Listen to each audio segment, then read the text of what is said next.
नमस्कार, मैं हूं मेघा सिंह और आप सभी का स्वागत है एसपीएन 9 न्यूज में। देश में अग्निपथ योजना को लेकर देखा जा रहा है युवाओं में आक्रोश और अब देश के कई राज्यों से अगजनी की खबरें, सड़कों को जाम करने की खबरें निकलकर सामने आ रही है। देखा जा रहा है कि छात्र जो है काफी आक्रोशित होकर सरकार के इस स्कीम के खिलाफ भारी प्रदर्शन कर रहे हैं। इसी बीच इस मौके का पूरा फायदा जो है विपक्ष भी उठाते हुए नजर आ रही है। कई सारे युवा नेता जो है इस मौके का फायदा उठाकर अपनी राजनीति चमकाने की कोशिश भी कर रहे हैं। इसी बीच अगर युवाओं नेता की अगर बात करें तो युवा नेता सचिन पायलट भी इस मुद्दे पर बातचीत करते हुए नजर आते हैं। तो वहीं जयंत चौधरी ने तो यहाँ पर युवा पंचायत का भी ऐलान कर दिया, युवाओं को जोड़ने की अपील की है इस योजना के खिलाफ। लेकिन इसी बीच जो है कन्हैया कुमार का जिक्र जो है कहीं भी दिखाई नहीं दे रहा है। कन्हैया कुमार आपको बता दें कि युवा नेता है, कांग्रेस पार्टी के साथ है, लेकिन फिर भी इस मुद्दे पर अभी तक कन्हैया कुमार ने जो है चुप्पी साध रखी है, कुछ भी बोलते हुए नजर नहीं आ रहे। तो अब सवाल यही उठ रहा है कि युवाओं के मुद्दे को लेकर कन्हैया कुमार अपनी आवाज क्यों नहीं उठा रहे हैं, या हो सकता है कि वो कांग्रेस पार्टी में जो है वो रहकर भी अब राजनीति से दूरी बना रहे हैं, या फिर बीजेपी के खिलाफ जो है अपनी छवि नहीं खराब करना चाहते, इस वजह से भी उन्होंने चुप्पी साध रखी है। चलिए इन सभी मुद्दों पर आज हम बातचीत करेंगे और हमारे साथ मौजूद है हमारे मेहमान दीपक। आपका बहुत बहुत स्वागत है। दीपक, यहाँ पर देखा जा रहा है कि जिस तरह से अग्निपथ स्कीम लाई गई है उसके खिलाफ बिहार से शुरुआत होती है। सबसे पहले यहाँ पर विरोध की, बिहार में भारी प्रदर्शन देखा जाता है, उसके बाद धीरे धीरे देश के कई राज्यों से ये प्रदर्शन की तस्वीरें जो है निकलकर सामने आ रही है। लेकिन अब विपक्ष की अगर हम बात करें तो कई सारे इसमें युवा नेता हैं जो इस स्कीम का विरोध कर रहे हैं, कह रहे हैं कि युवाओं के साथ गलत हो रहा है। लेकिन कन्हैया कुमार इसी बीच कहीं भी दिखाई नहीं दे रहे। तो क्या अब सवाल ये उठ रहा है कि कन्हैया कुमार युवाओं के मुद्दे को नहीं उठा रहे हैं, या फिर अब राजनीतिक करियर कहीं ना कहीं कन्हैया कुमार छोड़ने की फिराक में है, इस वजह से भी इस पूरे मुद्दे पर शांत है?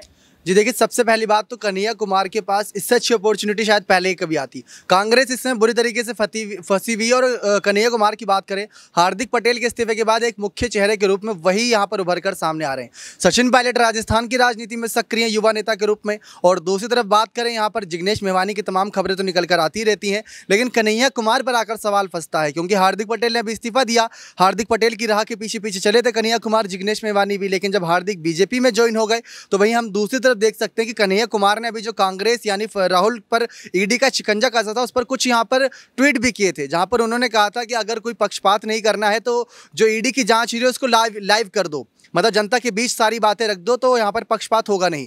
उसके बाद जब कांग्रेस फंसी, सत्याग्रह का आंदोलन यहाँ पर छेड़ा गया, जिस आंदोलन पर कई सवाल विपक्ष ने भी खड़े किए, कन्हैया कुमार उसके बावजूद भी चुप रहे।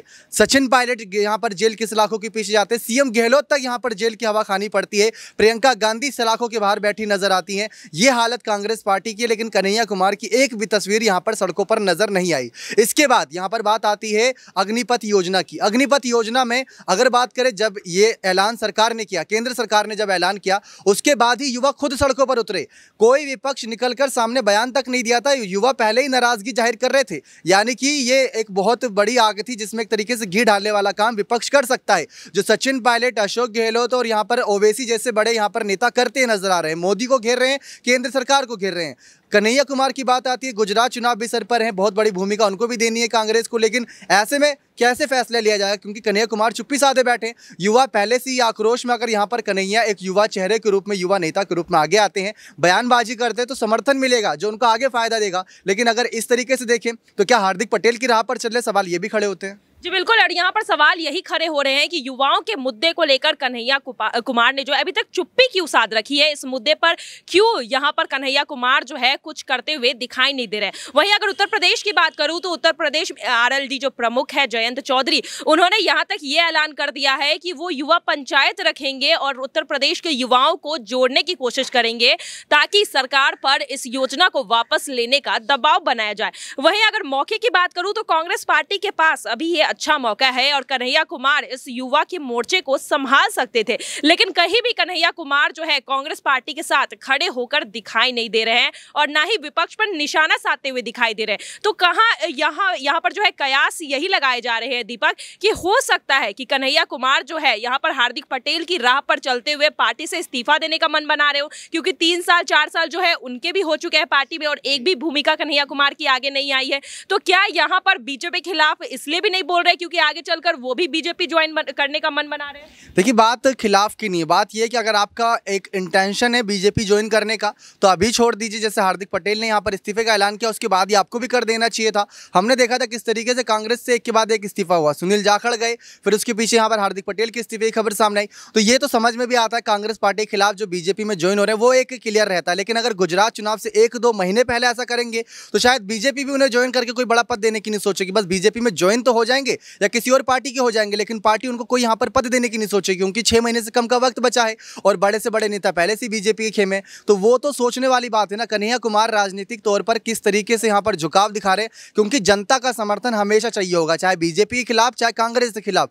जनता के लिए अगर यहाँ पर आवाज नहीं बुलंद करेंगे, युवा परेशान है। युवा किसी विपक्षी पार्टी कहने पर सड़कों पर नहीं उतरे थे, विपक्षी पार्टियां तो बाद में आई जब युवा सड़कों पर उतरे। आप देख लीजिए जितने भी ट्वीट जितने भी बयान आए हैं वो जब केंद्र की यहाँ पर सरकार का फैसला लिया गया, उसके बाद जब आगजनी बिहार जैसे कई अलग हरियाणा जैसे राज्यों में हुई, उसके बाद विपक्ष निकल कर आए क्योंकि देखा मुद्दा गर्म है, तवा गर्म है, वो रोटियां सेकने के लिए आगे आ गए। तो वही चीज कन्हैया कुमार को समझनी चाहिए। अगर राजनीतिक जीवन आगे बढ़ाना है तो जनता का समर्थन यह चाहिए होगा, चाहे कोई सी पार्टी के साथ चले जाएं, जनता का समर्थन चाहिए होगा। एक वो रहता है कि आने वाले वक्त में जब कोई सवाल खड़ेगा विपक्ष से तो कम से कम कन्हैया कुमार खुलकर ये तो कहेंगे कि हमने युवाओं के लिए आवाज बुलंद की थी। जी बिल्कुल, और युवाओं के समर्थन से ही आज कन्हैया कुमार जो है राजनीति में आए हैं। लेकिन अब राजनीति में आने के बाद कहीं ना कहीं युवाओं के लिए आवाज जो है कन्हैया कुमार उठाते हुए दिखाई नहीं दे रहे हैं। और कहीं भी राजनीतिक तौर पर अगर बात की जाए तो कन्हैया कुमार कहीं भी अभी दिखाई नहीं दे रहे। तो कयास ये भी लगाए जा सकते हैं दीपक की हो सकता है राजनीति से संन्यास लेने का मन बना रहे हो कन्हैया कुमार।